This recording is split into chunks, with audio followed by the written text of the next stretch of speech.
Hey guys, it's me, Wulf, back with another video. This is the second part of my quote-unquote guide to woodworking for beginners taught by me, a beginner. I gotta start with some real talk this time. I was thinking a lot about whether or not I should post this because I intended this to be a proper guide.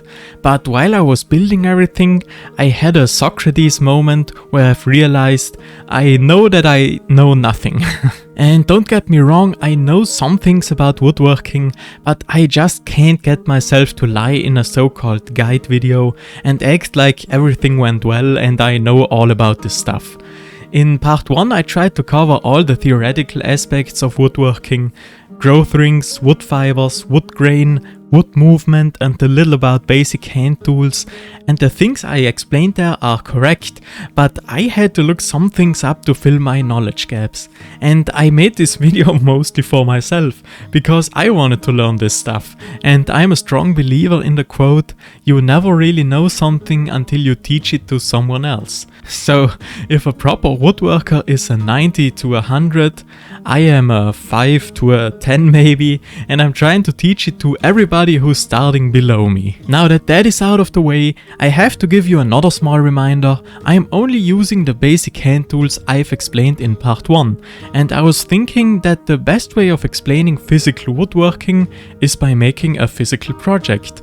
And you can make any project you like, but I chose a birdhouse as an example because one, a relative needs one, but also because I think a birdhouse is a really good beginner project. My reasons for that are, it's a relatively small project, so you don't need to spend a lot on wooden boards. I would still buy more than is needed so that you'll be able to hone your skills without being afraid of messing up and not having enough wood. If you don't have to buy the wood and have some pieces of scrap wood or some old wood laying around, you can recycle that, and on top of that you're building something that's good for the environment. And one more reason I can use this phrase, this is just a birdhouse, as an excuse for when I mess up. Because the birds probably don't... well, actually, I'm not 100% sure, but they probably don't care if there's a little gap here and there, or if there are some rougher spots, or if you don't make it out of really expensive exotic hardwood. Now about the honing your skills part, making a birdhouse could be done as easily as slapping 4 walls together, adding a floor and a roof, but you're probably not learning a whole lot while doing that. So I wanted to make this build a little more challenging by connecting all the parts with simple tools and simple wood joints. That choice made some aspects a bit tricky, but I'm always thinking that you either have the right tools, and if you don't, you gotta learn how to use the ones you do have in a creative way. Okay, how about I do less talking and more building? Actually, I gotta talk about one more important thing. I'm making a nesting area for a living creature, and I thought that looking up all the features a good birdhouse should have is the responsible thing to do.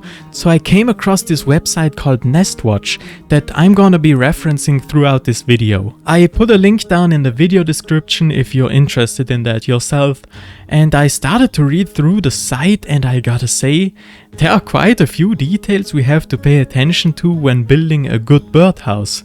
So let's talk about them one step at a time, beginning with the first and most important rule. The wood should be untreated, so no chemical varnish, no lacquer and no paint. And it should be about 1 inch or 25mm thick to give proper isolation during the colder months. In my case, I'm using an old pallet that was sadly painted, so my first step was to take everything apart and use a hand plane to strip off all the paint. I filmed how I did it on a few wooden boards and let the footage run in the background of the first video, but honestly, I don't think it's that interesting to see me take apart a pallet and hand planing this many wooden boards, so we're just fast forwarding this part until we are left with some relatively clean wooden boards. Before making the first cut, I wanted to show you how I'm selecting the boards I'm going to use. Here on this one, for example, we can see these cracks on the end grain, and knowing the theory about wood movement now and looking at the growth rings, we can assume this board most likely got wet and started to cup in this direction, causing some cracks up here. To use this board we have to cut the cracked portion off, and then we can use this part up here for one of the 4 walls. On the opposite end of the board this crack is so minimal we can cut another wall out of here to avoid this knot or branch hole in the middle. On this board we have a small crack right here and a branch in the center, but it seems to be relatively firm, so we might be able to cut one side like this. Having a firm knot in the middle of the board is generally speaking fine. If I had to cut a piece this big, I would choose another board, and I have a couple of reasons as to why cutting through a knot isn't advisable. Even though the knot is firm now, once it is cut in half and on the end of the board, it will most likely fall out. But let's not maybe meet trouble halfway and just say the knot isn't falling out. If you're trying to connect the walls with joints, you have to make precise cuts, and if you had to make a cut like this for example, you can be sure that this little part here is going to break out. If you don't have to make any cuts and want to connect this board with a simple butt joint, you could glue it together, but that's not that strong, so you gotta use nails or screws. If you're using nails, have fun trying to hammer them in. Just try it on a piece of scrap wood with a knot in it and you'll see how annoying that is. If you're using screws, you're probably pre-drilling the hole, and once you put the screw in, the rotation might twist the knot outside, or it will crack and break apart. If you really don't have any other option, then I would suggest to combine the 3 methods by putting glue between the butt joint, drilling a hole in the thickness of the nail inside the knot to have the nail going through this board without resistance, and hold into the other one. TLDR, just avoid knots. Back to how to choose a wooden board.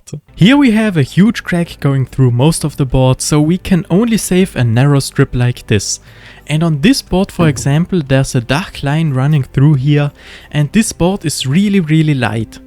I would say it's about 1/3 of the weight of the others, which leads me to believe this dark line is probably a combination of ingrown bark and some internal rotting caused by water damage or a fungus, so I wouldn't use this one at all unless I have no other option. One more thing you can consider when choosing the right boards is something I told you in part 1, and that is how different wooden boards are expanding and contracting differently. But in my opinion, for this birdhouse that's staying on the outside year round, it's hard to take all the wood movement into account.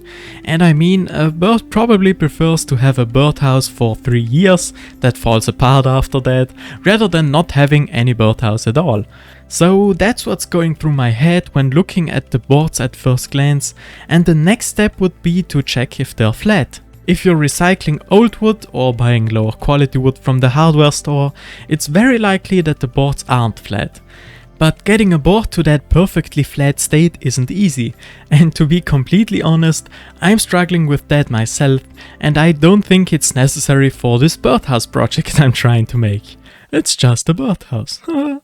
Now for whatever project you're trying to make, I am assuming that you probably want to cut a piece into a square or rectangular shape. So the first thing to do is choose one edge as your reference straight edge and align all the other edges to this first one. So I chose this edge as my reference straight edge, and with my 90 degrees angle and a pencil I'm making the first cutting line to get rid of most of the split. With these clamps it's always nice to have the handle facing down so that it's not in the way, and position them as close as possible to the table and the board. I am doing this because tightening these screwing F-clamps can be quite annoying. They tend to rotate counterclockwise when turning the handle, and if we put them in the corner here, they don't have a whole lot of space to move. Another important tip is to only let the board stick out far enough so that it's still comfortable to cut without hitting the clamps. The further it's sticking out, the more it's gonna vibrate while sawing, making it harder to cut straight and maybe even loosening the clamps again. If you're trying to craft something where the surface needs to stay intact, you should use a sacrificial piece of wood below the clamp, or it might leave behind an indentation. I like to start the cut with the finer crosscut saw, do the rough work with this bow saw, and cut the last bit with the crosscut saw again to get less tear out. To demonstrate how different the edge looks with the two saws, I cut through the front portion with the bow saw and the back with the crosscut saw. Here we can clearly see more tear out, but with a bit of 100 grit sandpaper and the piece I just cut off, we can slightly chamfer the edge to make it look smooth. One thing to keep in mind is that if you're sanding the corners of the board like this, the edge won't have the perfect 90-degree edge anymore, and it's gonna look like this when connected to another piece. But this is a birdhouse. Also, did you see how I sanded the edges here to prevent the fibers from tearing out? Here on the edge I'm technically not sanding with the fibers, but like this it's most likely to create a little bit of tear out on the corners here. And I'm sanding these edges as well, so that won't be a problem. Sanding any edge like this though would definitely create a lot of tear out. After cutting, it's always advisable to check with the angle again if you did a good job. I didn't, so I had to sand a little more, and this is looking better. Now we have an edge that's perpendicular to the reference edge, and now we could hold the angle like this and make another 90-degree line like this, but if you don't get this 90-degree angle right, then this angle will most likely be off as well. So what I like to do is make this cut first by measuring the distance from this edge on 2 points and then checking again with the angle. If it's lining up like this, it means that this line and this line are parallel to each other and perpendicular to the first starting edge. And this is looking pretty good, so we can make the second cut. Here's another tiny detail to think about. On the cut before, it was obvious to clamp the long side onto the table and cut off this waste piece. On this second cut though, this is our workpiece, and some people prefer to keep the parts you're using on the table and let the other ones fall down. Here it doesn't really matter because these are all solid pieces of wood and they can fall down without being damaged. I prefer clamping the longer part to the table because it stabilizes the board better against vibrations. And another little tip, if the part you're trying to saw off is very long and has no support at the end, it tends to break off before you're able to fully finish the cut, and that can create some nasty tear out. Well, I did quite a lot of talking again and have only made 2 cuts. I think once I finish this birdhouse, the entire bird population has died out already.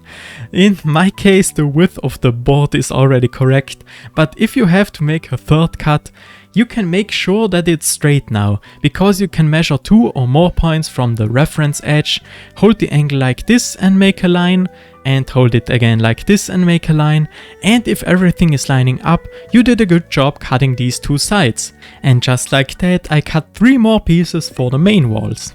I said before that building a birdhouse could be as easy as slapping 4 walls together and adding a floor. But the way I did it wasn't all that easy. On Nestwatch it says that a birdhouse should have a recessed floor that keeps the nest from getting wet and helps the box last longer. I gotta be honest here, I don't know why the nest is less likely to get wet like this, but I think I know as to why it's supposed to last longer. Wood is normally rotting quicker on the end grain, and if the floor is attached to the end of the walls like this, it's probably breaking off sooner. I could have made this recessed floor in quite a few different ways, and my version definitely wasn't the smartest, but I decided to divide the outside walls into 2 segments and put the floor between them. The lower segments are narrower than these boards, so I had to make some rib cuts, using the crosscut saw, bow saw, crosscut saw combo again. Once we have the 4 pieces, we can connect them, and I chose a half lap joint for this. You could connect them with dovetail joints, but making them by hand takes quite some practice, or with the simpler box joint. That is doable with the chisel, but the chisel is not one of the tools I'm using for this challenge. If I could use one, I would make 2 cuts like this and then use the chisel. Without a chisel you would have to make these same 2 cuts, then make maybe 2 cuts like this, then whittle out this part in the middle, and that's just really annoying. That's the reason why I chose the half lap joints, because we can simply make 2 cuts with the saw. To make these you could measure the width of the board and transfer it onto the other one, but I like to take my 90-degree angle and do it like this.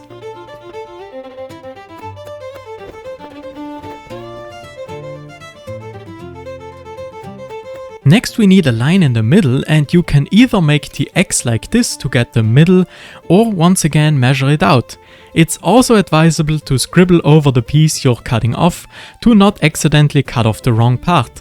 One more thing about clamp placement. For the crosscut I clamp the wood onto the table like this, and here it helps out to transfer the cutting line around this edge to know where to cut.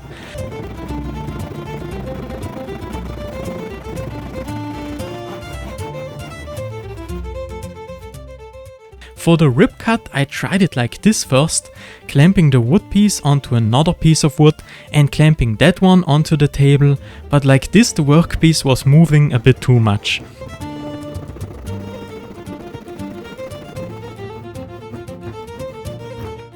So for the second one I clamped it down like this and kneeled on the floor while making the cut.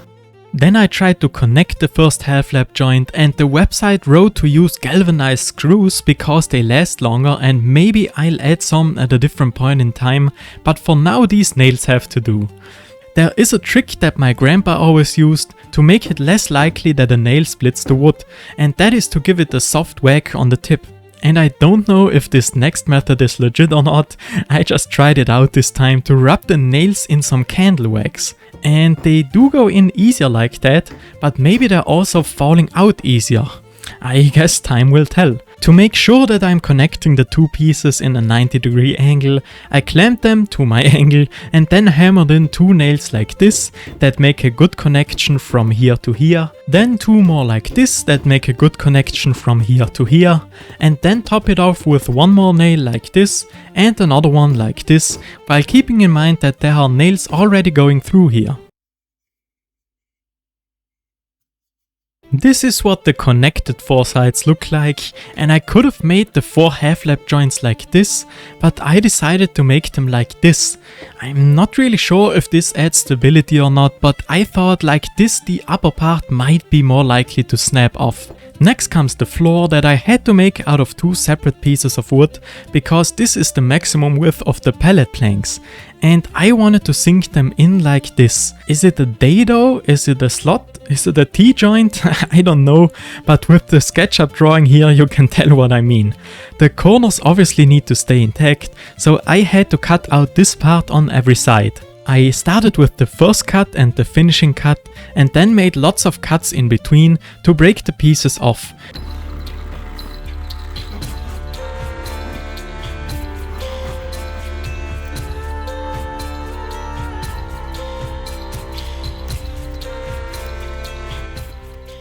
And a chisel would be really handy to clean this up, but I only have a cutter knife and some sandpaper on the tool list, which works fine but takes a little longer, and it still turned out looking okay. Now I can trace this onto the first floorboard, and we would only have to cut out this piece, but on Nestwatch it says that there should be 4 drainage holes in the bottom in case of rainwater getting inside. And for that I just added these little squares in the corners here. I made some cutting lines on the top here to know where to start the cut again, and I don't know why, but at that time my saw started to cut really crooked. The cuts before were okay, and it's not like I lost every bit of skill in one moment.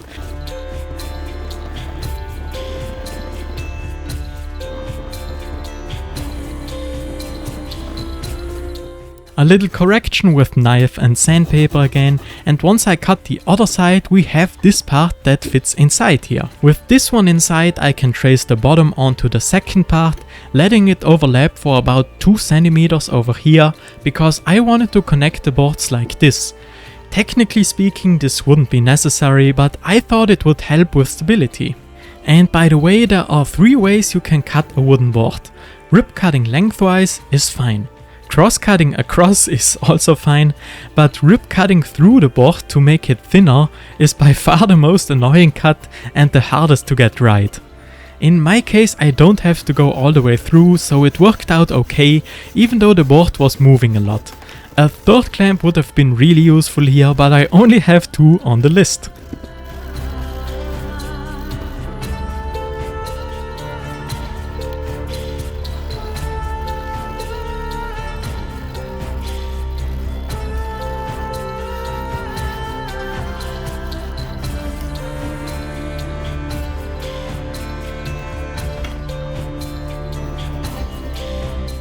Once I finished cutting both pieces and fitting them together, I was so excited to be done that I hit the camera on the way in, and it doesn't look perfect, but it fits.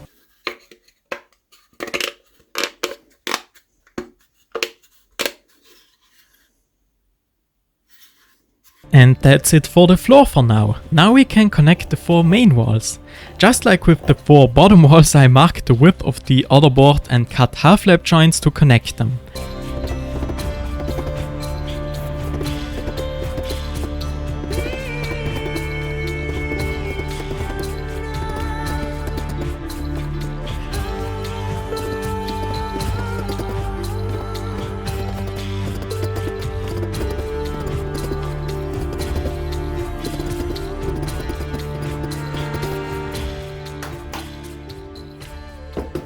I had to rotate the sides a little to find the least wobbly configuration, but before connecting the 2 wall parts, I have to do something that wouldn't be a problem with the proper tools, and that is making the entrance hole for the birds. There is an image on Nestwatch that shows the appropriate hole diameter for the bird species, but I gotta be honest, I don't know what type of birds fly around here in the woods, so I just made a random circle.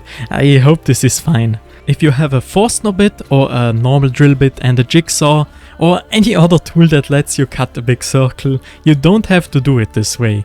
But the only way I could come up with was to cut the front wall in half, make a few cuts and remove the wood slices with the cutter knife. Once again, this wasn't fast, but it worked out, and with a bit of sandpaper wrapped around the handle, I was able to make it relatively smooth.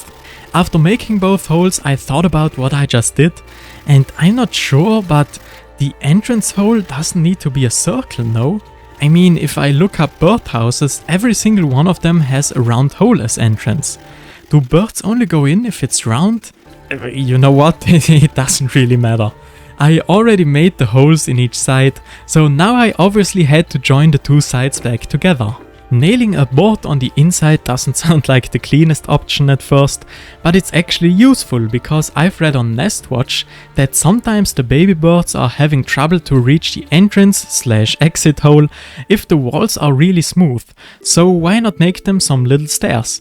One mistake I made here was to not consider the grain direction for these stairs, and that's gonna bite me in the butt later on, but you'll see what I mean. I nailed the front wall back on, and now it's time to connect the 4 walls to the bottom. Because I only have nails that go through 1 wood thickness, I had to nail the flat bottom parts onto the walls first and then nail the lower walls onto the bottom boards. Structure or stability wise, this doesn't make a whole lot of sense, because the lower part is only attached to the bottom boards, and instead of holding them up, it is adding more weight to the bottom. But it's also not extremely bad because the nails that attach the floor to the main walls are protected from the rain. If I had longer nails or screws on the tool list, I would definitely use them here.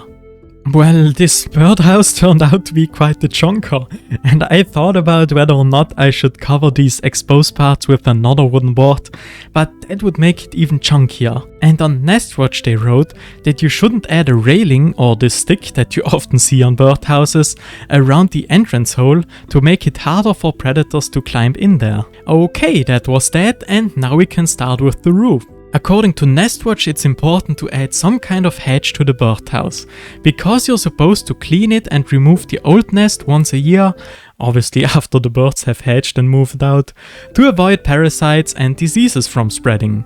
I could have added one to the side, but I wanted the roof to be the hedge for whatever reason.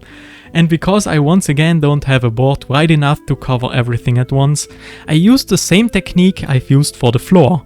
This seems pretty obvious, but here it's important to remember that the lip of the board I want to open is on the upper side, because my plan was to nail this narrower board on the front here to hold the wall that I cut in half before together, and attach the wider board on the back here with some hinges.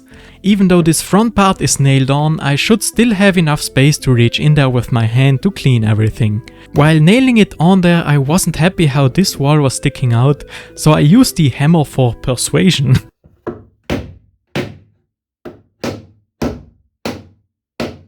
And oh, would you look at that? It's staying in place now. Huh.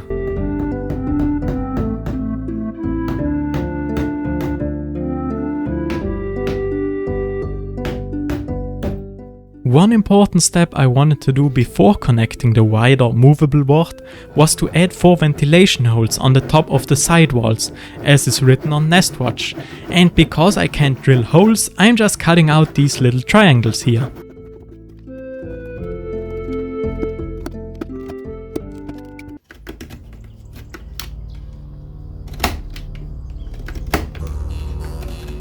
To attach the hatch I'm using some simple metal hinges, and to not have this gap here we have to make a mortise. I'm just measuring out the spacing by eye to make 4 cuts and remove the material in the middle with the cutter knife.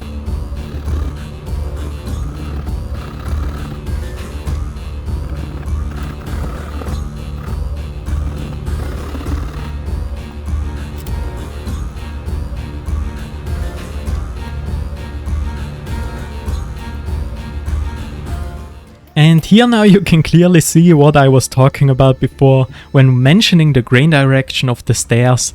The 2 parts of the front wall want to open up like a door, and like this the grain direction of the stairs is parallel to this gap, which makes it easy to be split. I replaced the split stairs with this piece right here, where I cut some grooves inside and sanded them to have a little ladder for the baby birds. It might be a little harder for them to climb up here, but that's their first skill check in life. If they can't climb up here, then they definitely won't survive the harsh, cruel outside world. Adding this ladder was a little annoying because there wasn't a whole lot of space inside the walls, but I was able to slowly hammer the nails in, holding the hammer sideways. On this new part now, the grain direction is running perpendicular to the gap in the front wall, and like this it won't split. Okay, after this successful surgery, we are ready to add the hatch. I marked where the hinges are supposed to go, and I only have nails on the tool list, but this time I'm using screws, because the nail heads are too small for the holes. I could technically use nails and bend them over, but that's just really ugly and won't hold that well. Instead of pre-drilling the holes for the screws, I hammered the nail inside and removed it again. This will hopefully prevent the wood from splitting.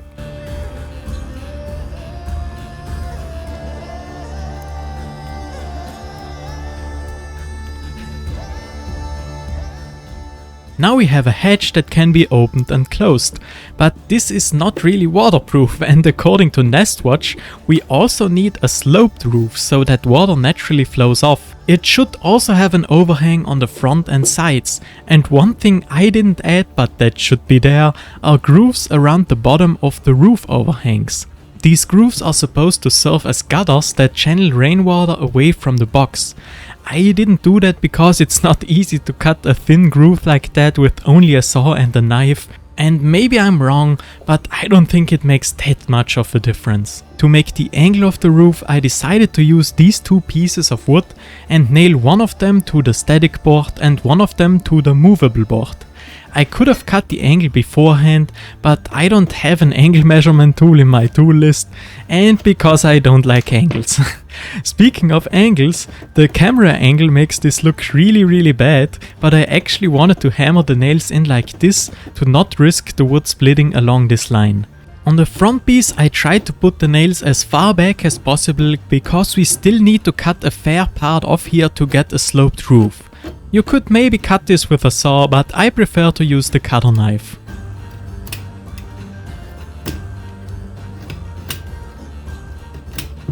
Once that is done, I can start with the actual roof boards, and my plan was to add 3 larger ones to have enough overhang on the front and the sides, and then close the gaps by nailing 2 narrower boards on there. Now I'm going to tell you how the right order would be and not how I did it, because I messed up a little. While nailing on the roof boards, this part got loose, and it makes sense that the nails hammered in like this are having a hard time holding the weight of the entire roof. So the right order would be to further stabilize it with this part first. Why are you running? Why are you running? Then connect the boards of the roof on the bottom with 2 wood pieces. The wood piece on the front can stay square because it's just there to hold the planks together. The one on the back on the other hand has to have the same angle as the roof to nail it to this part here.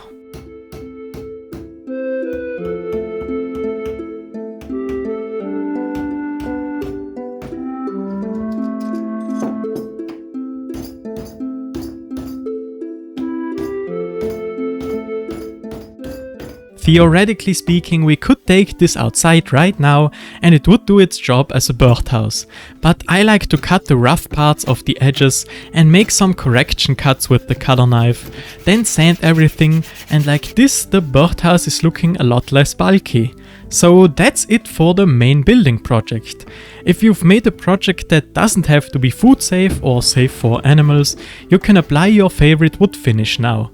In my case, I still used my beloved burning the wood and scrubbing it technique again to make it look older, and like this it should also be more resistant to moisture. I just wanted to show you how I did it on the roof, but to burn the rest I went outside. Then I scrubbed everything with a wire brush and an abrasive hand pad until it looked like this. And to finish it off, I gave it a coat of olive oil. That should be safe for the birds, right?